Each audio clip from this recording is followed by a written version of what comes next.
The Antarctic wind howled across the frozen wasteland as Dr. James Miller stared at his sensor readings for the third time. His hands shook, not from the cold, but from excitement. After 20 years of searching for alien artifacts on Earth, he had finally found something big, really big. "Base, this is Miller," he spoke into his radio, trying to keep his voice steady. "You need to see this. Now." 3 hours later, a team of 12 scientists and engineers huddled around a holographic display inside the research station. The 3D scan showed something massive buried under 2 miles of ice, a shape too perfect to be natural. It was over a kilometer long with clean lines and geometric patterns that could only be artificial. "It's a ship," Dr. Miller said, pointing to the distinctive hull shape, "and based on these readings, parts of it are still powered up." The room erupted in whispers. Dr. Anna Roberts, the team's physicist, stepped closer to the display. "That's impossible. Nothing could stay powered for that long under the ice." "Impossible for our technology," James replied with a smile. "But we're not dealing with human tech here." Within days, the discovery became global news. Teams from every major nation arrived at the site, bringing heavy drilling equipment and advanced scanning technology. The world watched through drone feeds as they carefully melted their way through the ancient ice. On day 23 of the excavation, they'd reached the ship's outer hull. It was made of a dark metal that seemed to absorb light, marked with strange symbols that glowed faintly blue. The ship's design was unlike anything humans had imagined. Smooth in some places, angular in others, as if it followed mathematical rules they didn't yet understand. Dr. Miller led the first team inside through an airlock they'd managed to open. Their lights revealed corridors that seemed to go on forever, filled with technology that defied explanation. But what amazed them most was that some systems were still running, displays flickering with alien text and machines humming with unknown energy. "This isn't just a discovery," James told the UN Security Council during an emergency meeting. "This is a gift. The ship is damaged, yes, but it's repairable. More importantly, we can learn from it. The technology here could advance humanity by centuries." The council members argued for hours about what to do. Some wanted to leave the ship buried, fearing it might be dangerous. Others wanted to hand it over to private companies for research. But in the end, they agreed on something unprecedented, a global project to restore the vessel, funded and staffed by all nations. They called it Project Phoenix, after the mythical bird that rose from the ashes. Teams of engineers and scientists from every country were assembled. They built a massive research facility around the excavation site, working day and night to understand the ship's secrets. The first breakthrough came when they decoded some of the ship's basic systems. They learned it was a warship, designed for both exploration and combat. Its original crew had been humanoid, similar in size to humans, which made studying the ship's controls easier. But the real surprise came when they found the ship's logs. "The vessel is over 50,000 years old," Dr. Miller announced during a press conference. "It was part of a fleet that patrolled this sector of space. Some kind of accident forced it to crash land on Earth, long before human civilization began. The crew probably died in the crash, but the ship's automated systems kept parts of it running, protected by the ice." As James walked back to his lab that night, he looked up at the stars. For the first time in human history, they didn't seem so far away. With this ship, humanity could finally reach them. They could build something even greater, combining their own technology with what they learned from the alien vessel. Little did he know that their discovery had already sent ripples across the galaxy. Earth was about to learn it wasn't alone in the universe. And not everyone would be happy about humanity's newfound knowledge. 6 months into Project Phoenix, Commander Kate Ross stood at the Antarctic base's main window, watching teams of workers swarm over the partially excavated alien ship. The midnight sun cast long shadows across the ice, making the scene look almost magical. But the expression on her face was anything but dreamy. "Ma'am," her assistant called from behind her. "You need to see this." The base's main control room was packed with people staring at the giant screen on the wall. At first, Kate thought it was showing static, but then she realized the pattern was too regular. It was a signal, coming from somewhere far beyond Earth's orbit. Dr. Miller rushed in, his eyes wide with excitement. "It's a transmission," he said, "and it's directed right at us." The signal suddenly changed, forming into a clear image that made everyone gasp. 3 alien beings appeared on the screen. They looked almost human, but their skin had a silvery sheen, and their eyes were larger than normal. They wore formal-looking robes covered in complex patterns. "People of Earth," the middle one spoke in perfect English, though its mouth movements didn't match the words. "We are the Stellar Council, overseers of this sector of the galaxy. We have detected your activities regarding the warship you discovered." The room fell silent. This was humanity's first contact with alien life, and it wasn't going as anyone had expected. "That vessel," the alien continued, "belongs to an age that has passed. Your species is not ready for such technology. You must cease your research immediately." Commander Ross stepped forward. "With all due respect," she said firmly, "we found this ship on our planet. We've spent months studying it, and we've already learned so much. We can't just stop." The alien's large eyes narrowed. "You do not understand the dangers. This technology has caused the fall of multiple civilizations. We cannot allow another species to repeat those mistakes." "We've already proved we can handle it," Kate argued. "Our teams have successfully activated several ship systems without any problems." "That is precisely what concerns us," another council member said. "Your species advances too quickly, too recklessly. You must focus on slower, controlled development." Dr. Miller joined Kate at the screen. "We're not children who need supervision. We have the right to grow and advance at our own pace." The council members spoke among themselves in their own language for a moment. Then the middle one turned back to the screen. "Very well. Here are your options. Cease all research on the vessel immediately, or face complete isolation from galactic society.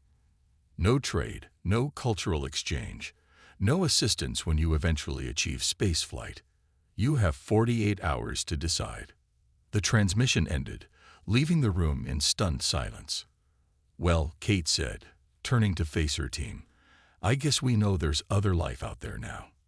"What are we going to do?" someone asked. Commander Ross looked around the room, meeting each person's eyes. We're going to continue our work. If they want to isolate us, fine. We've made it this far on our own." "They're afraid," Dr. Miller added, nodding in agreement. "They're afraid because we've managed to do in 6 months what they probably think should take centuries. This ship isn't just a discovery anymore. It's our chance to prove humanity deserves its place among the stars." Over the next 2 days, emergency meetings were held around the world. Leaders debated, scientists argued, and people everywhere discussed the choice humanity faced. But in the end, the decision was almost unanimous. When the Council contacted Earth again, Commander Ross delivered humanity's answer. "We choose to continue our research. We choose to determine our own path, and we choose to face whatever consequences come with that decision." The aliens' expressions didn't change, but their disapproval was clear. "So be it," they said. "You are now alone." The transmission cut off. Kate turned to her team, a determined smile on her face. "Well, folks, looks like we got work to do. Let's show the galaxy what humanity can really do when someone tells us we can't." Around the world, Project Phoenix teams doubled their efforts. The Council's warning hadn't frightened them. It had only made them more determined to succeed. Humanity had chosen its path, and there was no turning back now. 5 years passed like a whirlwind of activity. The Antarctic base had grown into a massive complex, but the real work was happening in orbit. A giant shipyard floated above Earth, visible from the ground as a bright star that never set. Tom Wilson wiped sweat from his forehead as he floated through the partially built engine room of the new ship. At 28, he was one of the youngest lead engineers on Project Phoenix, but he had earned his place. His understanding of the alien quantum drive system had pushed the project forward by years. "Hey Tom," his radio crackled. "We've got a problem in Section 7. He pushed off a wall and glided through the weightless environment. "What kind of problem?" "Jack, the power connections are acting weird again. Come see for yourself." Tom reached Section 7 and immediately saw what Jack meant. The glowing blue power lines they'd copied from the alien ship were pulsing strangely. They had seen this before. It usually meant someone was trying to sabotage the project. Not everyone on Earth supported Project Phoenix. Some people were scared of the alien technology. Others believed the Stellar Council was right. These fears had led to several sabotage attempts over the years. "Lock down this section," Tom ordered, "and get me Commander Ross." An hour later, they found the problem. Someone had tried to overload the power system by changing its frequency. If they hadn't caught it in time, it could have destroyed weeks of work. "Good catch," Commander Ross said during the emergency meeting. "But we need to work faster. Our long-range sensors are picking up strange signals from deep space. We might not have as much time as we thought." Dr. Miller stepped up to the holographic display. "The good news is we finally cracked the alien ship's weapon systems. The original weapons were amazing, but wait until you see what we've done with them." He pulled up a simulation showing their improvements. They had combined human innovation with alien technology, creating weapons more powerful than either civilization had developed alone. The ship would carry standard missile batteries, but its main weapon was something special, a gravity beam that could tear enemy ships apart. "What about the hull?" Commander Ross asked. Tom brought up another display. "We've improved that too. The original ship's hull could absorb energy from attacks. We've modified it to store that energy and redirect it to our weapons. The more they hit us, the stronger we get." The next few months were a race against time. Workers in spacesuits swarmed over the massive ship like ants, adding armor plates and installing systems. On Earth, factories worked around the clock making components that were shipped up on a constant stream of rockets. The ship was larger than the original alien vessel they'd found. It combined the best of both worlds, alien technology enhanced by human innovation. Its lines were sleek but powerful, its hull a deep black that seemed to swallow light. When the quantum drive was tested for the first time, its glow lit up the night sky across half the planet. "She's beautiful," Tom said, staring out at the nearly completed ship. He stood with Commander Ross and Dr. Miller in the shipyard's observation room. "She's more than beautiful," Kate replied. "She's hope. Hope that humanity can stand on its own among the stars." James nodded. "The Council thought they could keep us down by isolating us. Instead, they pushed us to achieve something greater than we ever imagined." A warning alarm suddenly blared through the station. Red lights flashed as everyone rushed to their stations. On the main screen, multiple dots appeared at the edge of the solar system. "Status report," Commander Ross barked. "Multiple ships just appeared, Mom," an officer replied. "They're not responding to hails, and they're heading straight for Earth." Tom looked at the others. "Looks like we're about to find out if all our hard work paid off."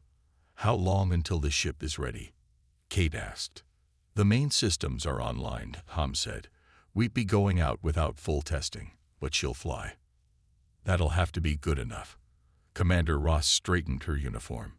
"Because ready or not, I think our first battle is coming to us." The emergency meeting room on the orbital shipyard was packed with military leaders and project heads. The holographic display in the center showed a mass of red dots moving toward Earth's solar system.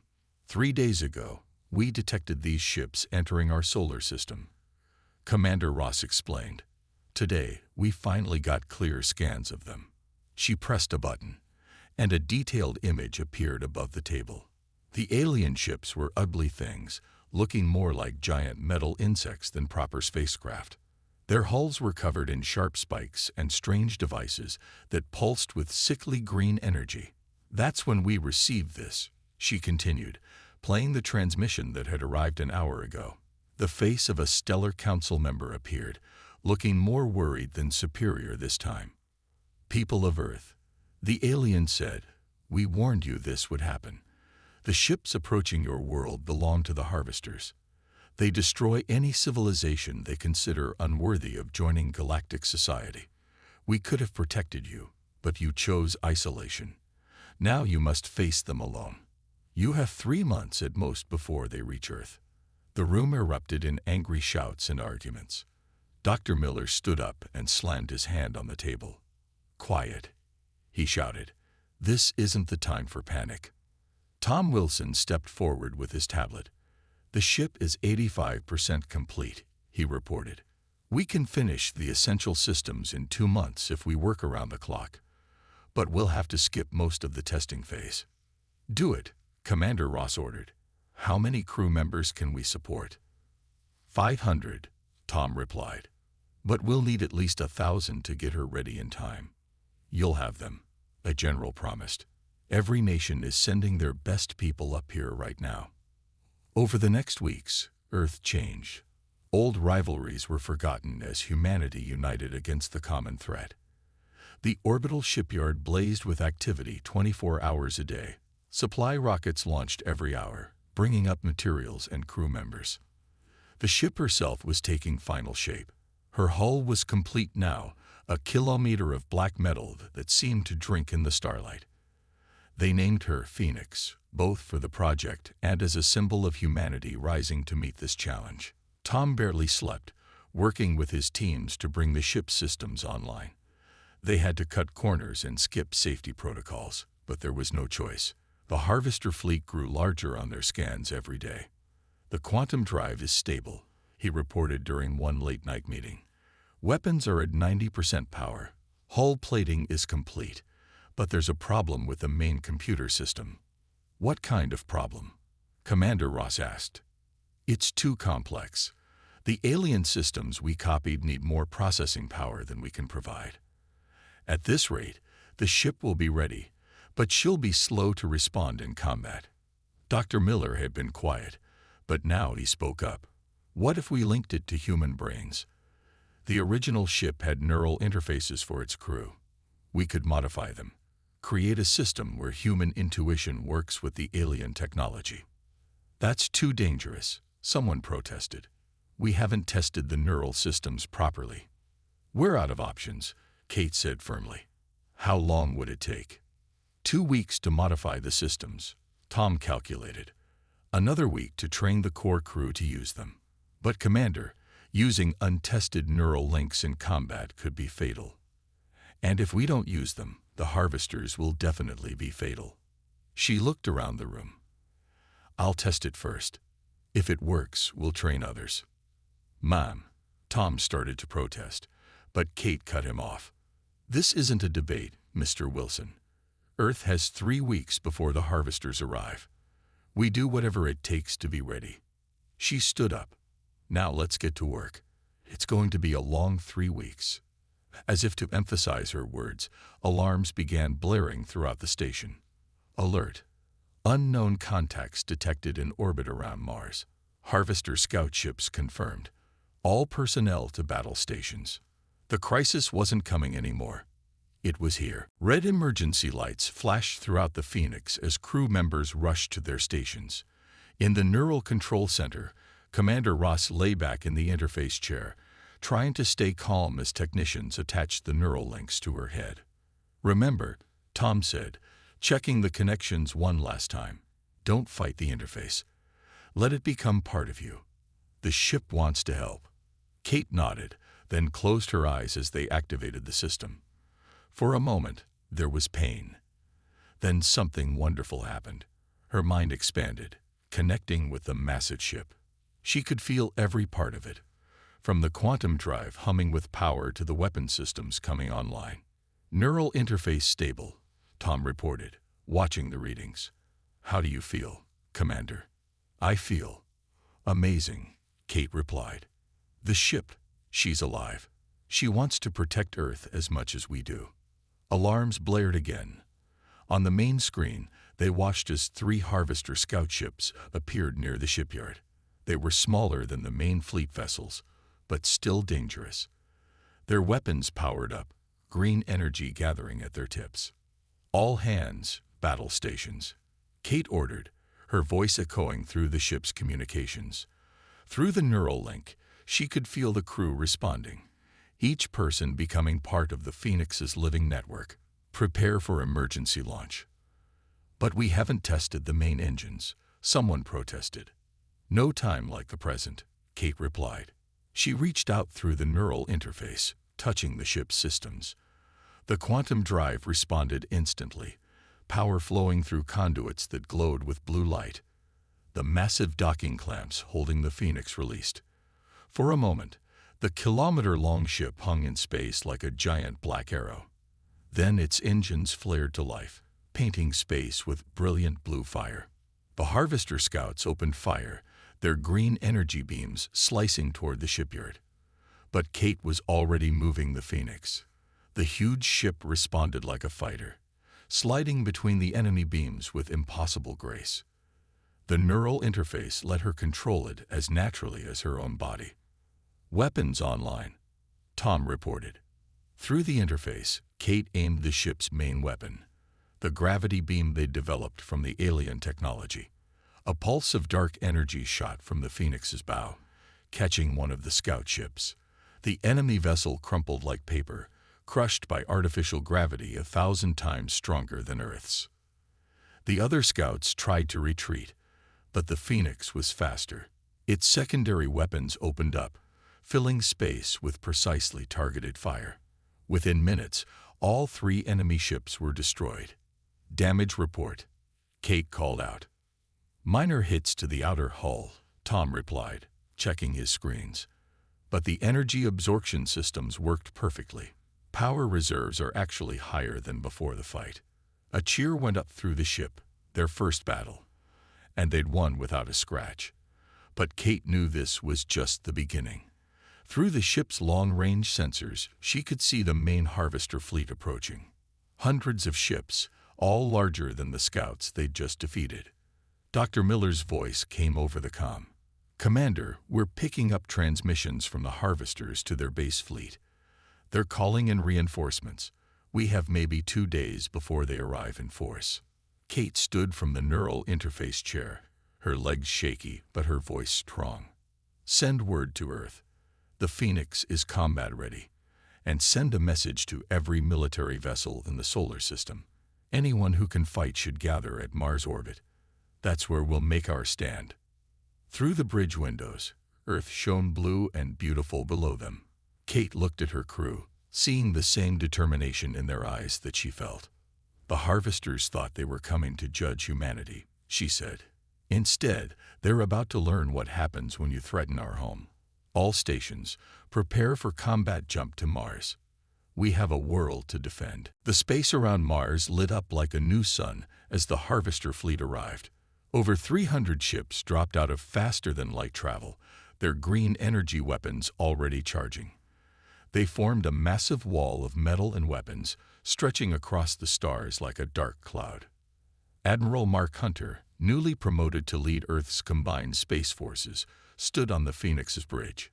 Through the neural interface, he could feel every crew member's determination. They had spent the last 2 days preparing for this moment. "All ships, battle formation," he ordered. The Phoenix moved to the center of Earth's defensive line. Around it, 200 smaller vessels, everything humanity could put in space, took up positions. They looked tiny compared to the Harvester ships, but each one was crewed by humans who would fight to their last breath.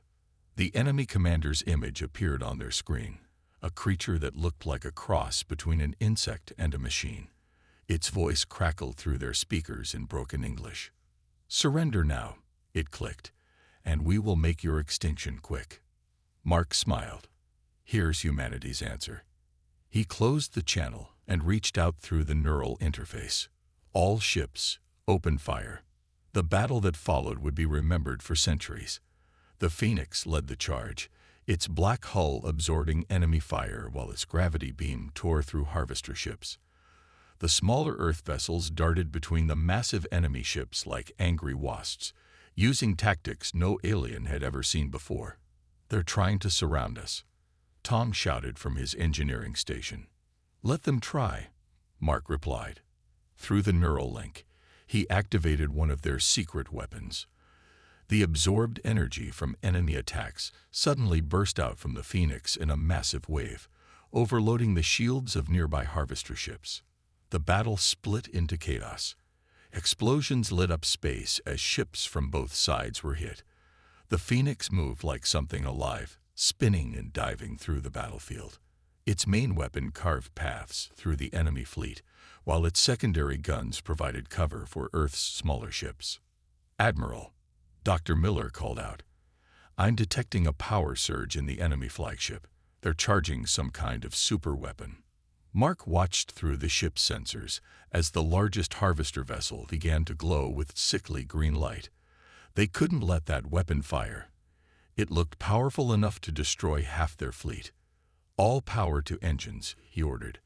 The Phoenix shot forward, straight toward the enemy flagship. Harvester ships fired at them from all directions, but their hull absorbed the energy, growing stronger. "We won't survive a direct hit from that weapon," Tom warned. "We're not going to get hit," Mark replied. Through the neural interface, he connected deeply with the ship's systems. Time seemed to slow down as the Phoenix dodged through a maze of enemy fire. The enemy flagship's weapon reached full charge. A beam of green energy larger than anything they'd seen before shot toward them. But Mark was ready. At the last second, the Phoenix rolled, its special hull plating catching the edge of the beam. Instead of destroying them, the energy flooded their systems. "Power levels at 300% above maximum," Tom shouted. "We have to release it now." Mark focused all that power into their gravity beam. The Phoenix's main weapon fired, enhanced by the absorbed energy. The black beam hit the harvester flagship dead center. For a moment, nothing happened. Then the massive enemy ship began to collapse in on itself, crushed by the most powerful gravity beam ever created. The flagship's destruction sent shock waves through the harvester fleet. Ships began to break formation, trying to retreat. But the Phoenix wasn't finished. Its secondary weapons opened up, targeting the enemy's engines. Ship after ship lost power and drifted helplessly in space. "Enemy fleet at 60% losses," someone reported. "They're running." Through the neural interface, Mark could feel his crew's excitement. They had done it. Humanity's first major space battle, and they were winning. The harvesters hadn't expected such resistance, hadn't expected humanity to be so strong. "Should we pursue?" his second-in-command asked. Mark looked at the retreating enemy ships, then at the tired but proud faces of his crew. "No," he said. "Let them run. Let them tell everyone in the galaxy what happened when they tried to threaten Earth." 3 months after the Battle of Mars, the Phoenix floated in orbit above Earth. Its black hull still showed some scars from the fight, but these weren't being repaired. The crew had decided to keep them as badges of honor, proof of humanity's first victory in space. Admiral Hunter stood in the observation deck with Commander Ross, Tom Wilson, and Dr. Miller, watching a new ship under construction in the orbital shipyard. This one would be even larger than the Phoenix, incorporating improvements based on what they'd learned during the battle. "The Stellar Council is arriving," a voice announced over the ship's comm system. Through the window, they watched as 3 silvery ships appeared in a flash of light. They were beautiful vessels, all smooth curves and elegant design, but they no longer seemed as impressive as they once had. Not after what the Phoenix had achieved. "Should we go meet them?" Tom asked. Mark smiled. "Let them come to us this time." The council members arrived on the Phoenix's bridge 30 minutes later. They looked the same as before, but their attitudes had changed completely. Gone was the superior look in their eyes, replaced by something that almost seemed like respect. "People of Earth," the lead council member said, "we have come to reconsider our position on your civilization." "How generous of you," Commander Ross replied, not bothering to hide her sarcasm. "The harvesters have terrorized this sector for millennia," another council member explained.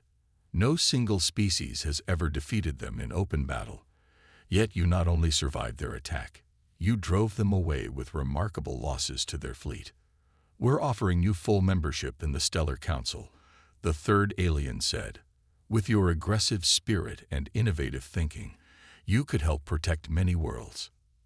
Admiral Hunter looked at his companions, then back at the aliens.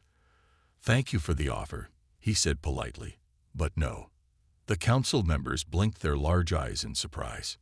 No, but we're offering you access to all our technology, our trade routes, our knowledge. Knowledge that you keep locked away, giving it out only when you think others are ready for it. Dr. Miller interrupted. Technology that you control and restrict. That's not the path humanity wants to take. We've learned something important, Mark continued.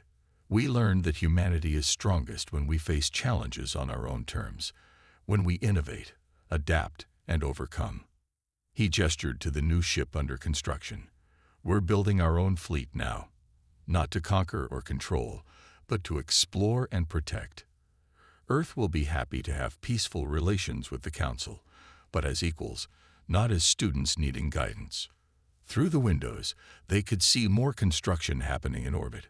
5 new shipyards were taking shape, each one ready to build vessels that would combine human ingenuity with recovered alien technology. The Phoenix had shown them what was possible, and humanity was eager to reach for the stars.